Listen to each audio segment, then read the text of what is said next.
Now, to wire up this page to the detail page, we of course have to go to the index.html file and add a link here.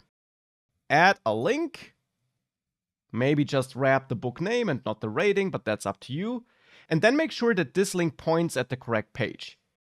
And for this, of course, you learned that it's best if you assign names to your URLs so that you can let Django construct this URL. Therefore, back in URLs.py, I want to give the book detail page a name by assigning the name keyword argument here, by adding this. And then we could name this book detail. But this name is up to you. But I'll go with book detail. In index.html here, we can then of course use the URL tag and point at book-detail. And of course, we then need to provide a value for the dynamic path segment this URL has. We need to provide this ID. And therefore here, I then want to set this by reaching out to book.id here. ID is an attribute we can access because, as mentioned before, this ID field is automatically added by Django. If we now save that and reload, we got those clickable links. But you can actually even replace this with a different solution, with a different approach. In the models.py file, I mentioned that you can add methods to add custom logic, and that you can also override some of the built-in methods.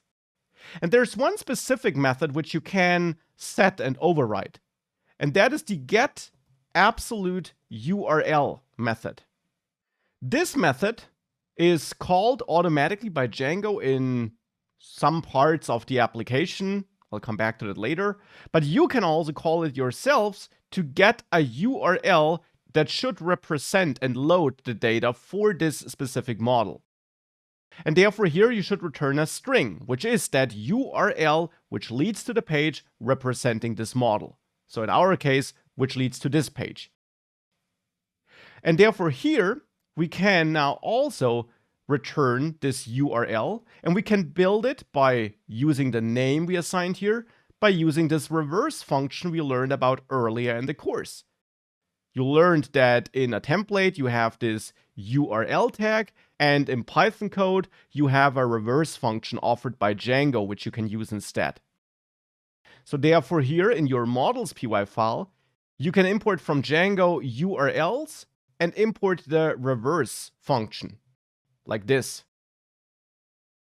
And then here, return reverse, then the name, in this case, book detail, so the name of the URL to which you want to create a path, and then your arguments for that URL.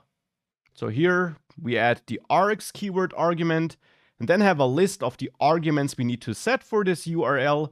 And in this case, that's of course the ID of the book. So here, since this is inside of the book class, it's simply self.id, pointing at that ID field, which will be set by Django.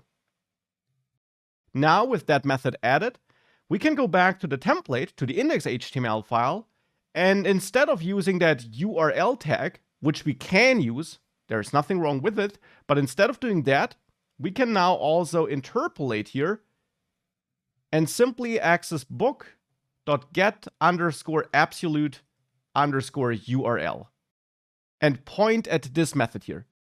Don't execute it, don't add parentheses, just point at it. And then Django will basically call it for you and get back that URL which it outputs here.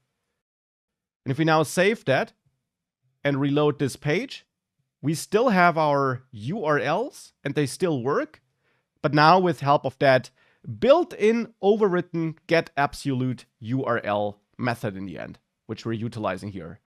And that's not a must use, but it is something to be aware of, which can be useful and which allows you to define your URL creation logic once and then use that anywhere in your code or in your templates where you need to use it.